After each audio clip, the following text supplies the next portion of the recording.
कई सारे लोग ना ऐसे होते हैं कि वो इन्फ्लुएंस हो जाते हैं किसी से बातचीत करके कि अरे यहाँ पैसा लगा लो, कुछ वीडियोस देखे कि अच्छा वहाँ पे ये चीज़ें बोली गई थी, वहाँ पे मेरा पैसा डबल हो जाएगा, ट्रिपल हो जाएगा, तो मैं इन्वेस्ट कर लेता हूँ।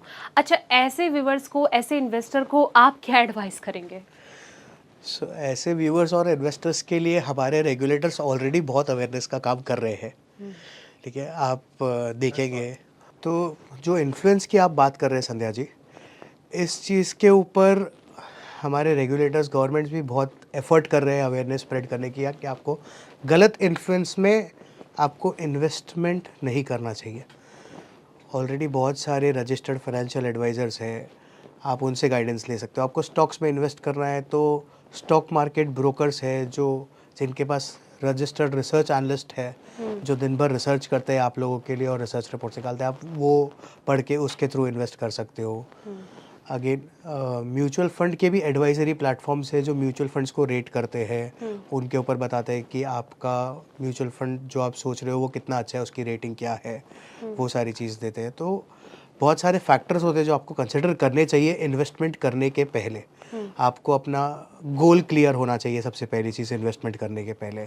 किस चीज़ के लिए आप गोल करना, आपका जो गोल है इन्वेस्टमेंट का, आप किस चीज़ के लिए इन्वेस्टमेंट करना चाहते हो? आप रिटायरमेंट प्लानिंग के लिए कॉर्पस इकट्ठा करना चाहते हो, या फिर आप शायद आपको 2 साल बाद कोई कार खरीदनी है उसके लिए इन्वेस्टमेंट करना चाहते हो, या आपको 10 साल बाद आपके बच्चे की हायर स्टडीज़ के लिए इन्वेस्टमेंट करना है।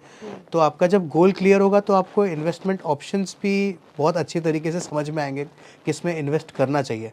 ये आपको आपका फाइनेंशियल एडवाइज़र गाइड कर सकता है अच्छे से, ना कि कोई यूट्यूब इन्फ्लुएंसर या टेलीग्राम या ट्विटर वाला कोई बंदा जो बस ये बता रहा है कि 100 रुपये के 1000 रुपये बन जाएंगे आप ऐसा करते तो। हम्म।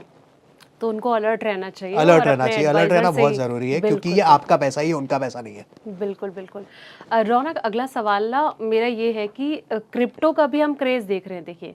हालाँकि रिस्क इन्वेस्टमेंट है, लेकिन इसको आप कैसे देखते हैं? और जो न्यू इन्वेस्टर है, उनको क्या सलाह देंगे आप? क्रिप्टो एक बहुत ही ट्रेंडिंग वर्ड है, पिछले कई सालों से बहुत पॉपुलर हुआ है ये यंगस्टर्स के बीच में और overall through out the world में। मैं आपको मेरे एक दोस्त की कहानी बताता हूँ। एक्चुअली उसने बिटकॉइन में इन्वेस्ट किया था। हुँ, तो एक समय पे तो उसके इतने पैसे बन रहे थे कि उसने लाइफ में ये सोच लिया कि मुझे अब लाइफ में कुछ करने की ज़रूरत ही नहीं है। हुँ, ठीक है, और एक ही महीने में उसके साथ ऐसा हो गया कि मेरा तो घर बार लुट गया पूरा का पूरा। वो ऐसी सिचुएशन में आ गया। तो क्रिप्टो जो है ना, ये इसी तरीके का एक कंप्लीट स्पेक्युलेटिव चीज़ है, इन्वेस्टमेंट ऑप्शन है। आज के टाइम पे इंडिया में तो ये अनरेगुलेटेड है। हुँ। सो अगर आपको लॉटरी टिकट खरीदनी है तो आप क्रिप्टो में इन्वेस्ट कर सकते हैं। अच्छा। पहले अगर आपके बाकी इन्वेस्टमेंट ऑप्शंस अगर सॉर्टेड है, आपके इमरजेंसी फंड्स और आपके गोल्स के लिए जो आपको इन्वेस्टमेंट करने हैं वो सब आपने कर लिया, तो अगर आपको बस एक लॉटरी टिकट की तरह इसको देखना है, आप आपके पोर्टफोलियो का 1% 2% अगर इन्वेस्ट करना चाहते हो, जितना आप लॉस बेयर कर सको उतना आप इसमें इन्वेस्ट कर लो क्रिप्टो में। ये मेरा पॉइंट ऑफ व्यू है। मतलब न्यू बिगिनर को तो आप सलाह नहीं देना चाहेंगे कि देखिए अभी रुक जाओ, संभल जाओ और पहले देख लो अच्छे से, उसके बाद इन्वेस्ट करो? हाँ बिल्कुल, पहले आपको बाकी सब जगह पे दूसरे जो इन्वेस्टमेंट ऑप्शंस इतने सारे अवेलेबल है, हुँ, उसमें से थोड़ा सा अपना इन्वेस्टमेंट जर्नी चालू करना चाहिए, थोड़ा बिल्ड करना चाहिए अपना वेल्थ, हुँ। और उसके बाद में आपको क्रिप्टो जैसे रिस्की ऑप्शंस पे आने चाहिए। हुँ। अच्छा, स्टॉक पिकिंग की अगर मैं बात करूँ तो कई सारे इन्वेस्टर्स बड़े कन्फ्यूज़ हो जाते हैं कि कौन से स्टॉक को पिक किया जाए। इसको लेकर क्या कहेंगे आप? स्टॉक पिकिंग एक बहुत ही इंटरेस्टिंग सब्जेक्ट है, और ये हर कोई जानता भी है पर हर कोई समझ भी नहीं पाता इस चीज़ को, ऐसा है। हुँ, तो स्टॉक पिकिंग के बहुत सारे तरीके होते हैं। एक बहुत अच्छा तरीका मैं आपको बताता हूँ कि जैसे कि आप जिस कंपनी को जानते हो, जिस कंपनी के प्रोडक्ट्स को देखते हो या यूज़ करते हो, उस तरीके की चीज़ में आप इन्वेस्ट कर सकते हो जिसमें आपका फ्यूचर दिखता है। फॉर एग्ज़ाम्पल, आप आशीर्वाद आटा जो है वो हम सब खाते हैं, हम आईटीसी के होटल्स देखते हैं, हुँ, लोग सिगरेट पीते हैं, उनको ब्रांड पता है वो कौन से ब्रांड्स कौन सी कंपनी से बिलोंग करते हैं। सो इस हिसाब से शायद आपको लग रहा है कि ये सब का कंजम्पशन मुझे दिख रहा है, हुँ, इतना ज़्यादा पॉपुलर हो रहा है ये चीज़, आईटीसी के होटल में इतने सारे लोग जा रहे हैं, ये हुँ, सब हो रहा है, तो मैं शायद आईटीसी का स्टॉक पिक करूँगा। या फिर अगर लगता है कि ईवी का फ्यूचर, कई लोगों को समझ में आता है इलेक्ट्रॉनिक व्हीकल्स, ईवी का फ्यूचर बहुत ब्राइट है, तो ईवी मैन्युफैक्चरिंग करने वाली कौन सी सबसे बड़ी ऑटोमोबाइल कंपनी है जो सबसे ज़्यादा ईवी पे फोकस कर रही है। रौनक, एक सवाल मेरा ये कि बहुत सारे लोग ना जब इन्वेस्टमेंट करते हैं, अपना पैसा कहीं पे लगाते हैं, तो वो बहुत तरह की मिस्टेक कर जाते हैं जिससे कि उनका जो पैसा है, पूरी इन्वेस्टमेंट चीज़ें हैं, वो सब डूब जाते हैं। तो ऐसे लोगों को क्या एडवाइस करेंगे और क्या क्या हिदायत उनको देंगे कि थोड़ा बचना चाहिए उनको इससे? तो मैं आपको बेसिक कुछ मिस्टेक्स है जो हर कोई अपनी इन्वेस्टमेंट जर्नी में करता ही है बाय डिफ़ॉल्ट, मैंने भी किया है और जितने एक्सपर्ट्स हैं उन लोगों ने भी किया होगा। सो ऐसी कुछ चीज़ें, जैसे सबसे पहला जो मिस्टेक होती है इन्वेस्टमेंट में वो होता है फोमो, ठीक है, फियर ऑफ मिसिंग आउट। हम सबको ये फियर होता है कि इसने इन्वेस्ट कर लिया, इसने ये स्टॉक इतने पे लिया था, ये स्टॉक इतना अब तो इतना बढ़ गया, तो मुझे भी ले लेना चाहिए। और मैं शायद वो फियर ऑफ मिसिंग आउट में वो चीज़ ले लेता हूँ without any research, without any proper study, मैं शायद उसको बाय कर लेता हूँ। इस तरीके की मिस्टेक हम करते हैं। फिर एक मिस्टेक जो हम करते हैं वो होता है जो हमारा कैपिटल एलोकेशन बोलते हैं हम उसको। सो कैपिटल एलोकेशन प्रॉपर तरीके से ना करना, ये एक बड़ी मिस्टेक है जो इन्वेस्टर जनरली करते हैं। अगर हमारे पास फॉर एग्जांपल मेरे पास 1 लाख रुपए है इन्वेस्ट करने के लिए, तो कई बार मैं क्या करता हूँ, एक स्टॉक पे इतना कॉन्फिडेंट हो जाता हूँ कि मैं 90,000 रुपये तो उसमें इन्वेस्ट कर देता हूँ और बाकी के बचे 10,000 रुपये में शायद 2 या 3 स्टॉक में इन्वेस्ट कर दूंगा। तो सिर्फ एक ही स्टॉक ऐसा होगा जो मेरे पूरे पोर्टफोलियो का रिटर्न ड्राइव करेगा। बाकी जो 3 स्टॉक्स है वो उनका कोई वेटेज ही नहीं है मेरे पोर्टफोलियो में। तो कैपिटल एलोकेशन जो है ये भी एक बहुत बड़ी मिस्टेक है जो बहुत सारे लोग करते हैं। ठीक है, इसके बाद में एक बहुत इम्पॉर्टेंट चीज़ है वो है इमोशनल डिसीजन मेकिंग। अच्छा। हम इमोशंस में बहुत सारे डिसीजन ले लेते हैं जब हम इन्वेस्टमेंट करने जाते हैं। तब इमोशन में डिसीजन क्या होते हैं, अगर मार्केट फॉल हो रहा है तो हम पैनिक में हम डर जाते हैं और हम वो डर के इमोशन में हम स्टॉक्स बेच देते हैं हमारे, जिससे हमें लॉस हो जाता है शायद। और जब मार्केट बहुत ज़्यादा बढ़ रहा है तो हमारे ग्रीड के इमोशन में हम तब स्टॉक बाय कर लेते हैं जब वो शायद बहुत ज़्यादा ओवर वैल्यूड होता है। बिल्कुल।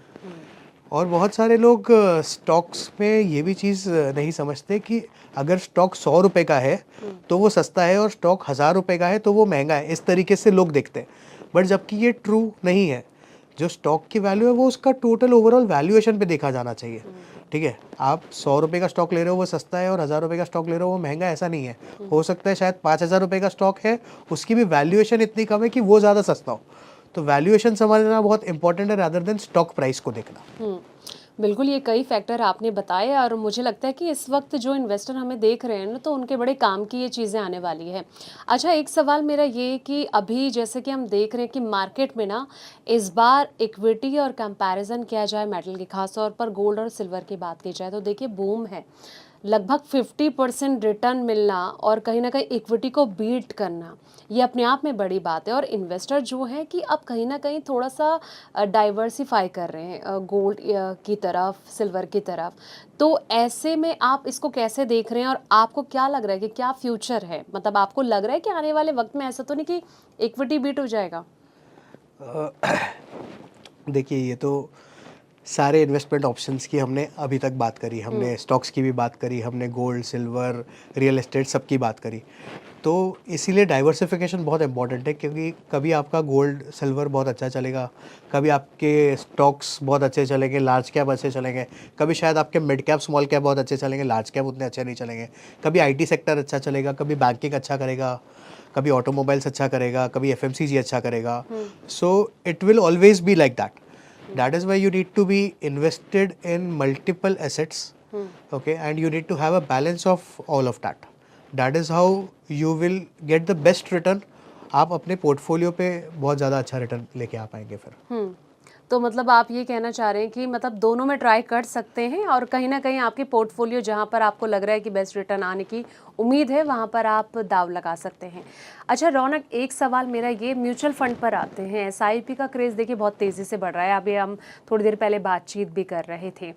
तो क्या लग रहा है कि अभी ये कितना सेफ इसे माना जा सकता है? SIP of course one of the most safest बोलूँगा मैं इन्वेस्टमेंट ऑप्शन है। एसआईपी के बहुत सारे बेनिफिट्स हैं जो कि आपको बाकी सारे ऑप्शंस में नहीं मिलते।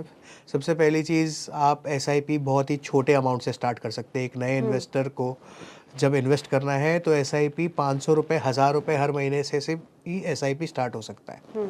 ठीक है, दूसरी चीज़ एसआईपी में आपको बेनिफिट क्या मिलता है कि आप ओवरऑल रेगुलर इंटरवल्स पे आप इन्वेस्ट कर रहे हैं, सो आप हर प्राइस लेवल पे आप मार्केट्स में इन्वेस्ट करे जा रहे हो। So over a long period जब हम 15 ईयर्स 20 ईयर्स का हॉराइजन लेते हैं तो जो ओवरऑल रिटर्न आता है वो ऊपर नीचे होके बहुत अच्छे रिटर्न्स मिलते हैं हमें। सो जब मार्केट ऊपर जा रहा है तभी भी हम इन्वेस्ट करें, जब मार्केट नीचे जा रहा है तभी भी हम इन्वेस्ट कर रहे हैं। सो ये जो डिसिप्लिन हमको मिलता है एसआईपी में, वो इसकी सबसे बड़ी ब्यूटी है कि आपको रिटर्न्स बहुत अच्छे मिलते हैं आगे चल के। फिर जो CIOs होते हैं बड़े बड़े AMCs के, they are so expert, they are so well versed, वो लोग मार्केट्स को बहुत अच्छे से समझते हैं और वो लोग बहुत अच्छे स्टॉक्स को पिक करते हैं हमारे लिए, हमारे बिहाफ पे वो इन्वेस्ट कर रहे हैं। तो SIP ऑफ कोर्स एक बहुत अच्छा ऑप्शन है। एक और बहुत इंपॉर्टेंट एस्पेक्ट है SIP का या म्यूचुअल फंड्स का, जब आप म्यूचुअल फंड्स में इन्वेस्ट करते हो, जब आप डायरेक्ट स्टॉक्स में इन्वेस्ट करते हो, मान लो आपने एक स्टॉक में डायरेक्ट आज इन्वेस्ट किया, वो 4 महीने 5 महीने में बढ़ गया, वो स्टॉक का प्राइस शायद 40-50% बढ़ गया, तो आप उसको बेच दोगे, ठीक है। और म्यूचुअल फंड्स में क्या होता है कि जो CIO है, जो फंड मैनेजर है, वो लोग कॉल्स लेते हैं इसको कब इसको इन्वेस्ट करना है, क्योंकि उनको उसकी रियल वैल्यू पता रहती है। तो उसमें शायद जो आपको 40-50% का रिटर्न देख के आप सेटिस्फाई होकर उसको बेच दिए, वो म्यूचुअल फंड शायद वैसा नहीं कर। म्यूचुअल फंड को पता है कि इसका रिटर्न तो 500% तक जा सकता है, so they are well aware about that. तो वो एक बहुत बड़ा बेनिफिट होता है। इसके साथ साथ एक टैक्सेशन का भी बड़ा बेनिफिट होता है जो लोग शायद नोटिस नहीं करते, क्योंकि इतना बड़ा इम्पैक्ट लोगों को दिखता नहीं है। जब आपने 50% में उसको बुक कर लिया प्रॉफिट, तो आपका उसी टाइम पे उसको एक टैक्स ड्यू हो गया जो आपको टैक्स पे करना पड़ेगा। बट म्यूचुअल फंड्स में ऐसा नहीं होता, जब आप 20 साल बाद वो यूनिट्स बेचोगे तब आपको टैक्स पे करना पड़ेगा इस चीज़ के ऊपर। एंड उसका रेट जो है टैक्सेशन का वो भी बहुत लोअर होता है as compared to direct stocks जो आपने शॉर्ट टर्म में एग्जिट किया वो। अच्छा रौनक, एक मेरा सवाल और कि मतलब जब भी हम इन्वेस्टमेंट की बात करते हैं तो ज़्यादातर लोग ना लॉन्ग टर्म को लेकर ही एडवाइस करते हैं। अच्छा, अगर किसी को पैसे से, जैसे कि शुरुआत में मैंने कहा था कि आज के इस टॉपिक में पैसे से पैसा कैसे बनाया जाए, तो आप क्या मानते हैं कि पैसे से पैसा बनाना किस चीज़ में आसान है? शॉर्ट मिड स्टॉक में पैसा लगा के, या फिर लॉन्ग टर्म के लिए सोच के पैसा बन सकता है? सो शॉर्ट मिड टर्म जो होता है वो, उसको आप इन्वेस्टमेंट बोल नहीं सकते, उसको आप मोरलेस ट्रेडिंग बोलेंगे। It is a trading that you are doing. Investment जब हम बोलते हैं तो ये हमेशा लॉन्ग टर्म ही है। आप किसी भी बड़े इन्वेस्टर की बात करो जिनके हम एग्जांपल्स लेते हैं, वॉरेन बुफे हो गए या राकेश झुनझुनवाला हो गए, बिल्कुल, हर किसी ने लॉन्ग टर्म स्टॉक इन्वेस्टिंग से ही पैसा बनाया है। सो वॉरेन बुफे का एक बहुत फेमस कोट है, stock market transfers money from impatient to patient. ठीक है, अगर आप थोड़ा सा पेशेंस नहीं रख पाएंगे तो शायद आप गलती कर बैठेंगे इन्वेस्टमेंट में, और अगर आप पेशेंस रखेंगे लॉन्ग टर्म का तो आपके इन्वेस्टमेंट सही होने के चांसेस बहुत ज़्यादा है। सो मार्केट हमेशा पेशेंस जो रखता है उसको रिवॉर्ड करता है। लेकिन हर किसी को तो जल्दी जल्दी पैसा कमाना है ना, पैसे से पैसा बनाना है, करोड़पति बनना है, तो फिर ये कैसे पॉसिबल हो पाएगा? क्योंकि लंबा इंतज़ार, 10-20 साल का इन्वेस्टमेंट, कई लोग इतने पेशेंस ही नहीं हो पाते उनके अंदर। वो चाहते हैं कि हम थोड़े कम टाइम में बड़ा पैसा बना लें। कम टाइम में बड़ा पैसा बन सकता है पर उसकी प्रोबेबिलिटी बहुत कम होती है। सो ये एक बहुत ही रिस्की बेट है। इसके लिए ऑप्शंस, क्रिप्टो जो हमने डिस्कस किया वो है, स्टॉक मार्केट में जो ऑप्शंस होते हैं, फ्यूचर एंड ऑप्शंस, उसमें शायद ये चीज़ बन सकती है। कुछ इन्वेस्टर्स ने वर्ल्ड वाइड ऐसे कुछ स्टोरीज भी है। एक इन्वेस्टर था जापान का, ठीक है, उसने कुछ 500% रिटर्न गेन किया था 2 दिन या 3 दिन के अंदर अपने इन्वेस्टमेंट पे, and he made millions of dollars. But उसको खुद को नहीं समझा कि वो कैसे हुआ। It was just a lucky draw, उसके लिए निकला वो। सो इस तरीके की स्टोरीज है, लोगों ने बनाए भी है ऐसे पैसे, बट उसके चांसेस शायद 0.01 होंगे प्रोबेबली। तो लोग चाहे तो वो रिस्क ले सकते हैं, उसके साथ रिस्क बहुत बड़ा है, लेकिन लक भी साथ देना लक चाहिए। भी साथ देना चाहिए।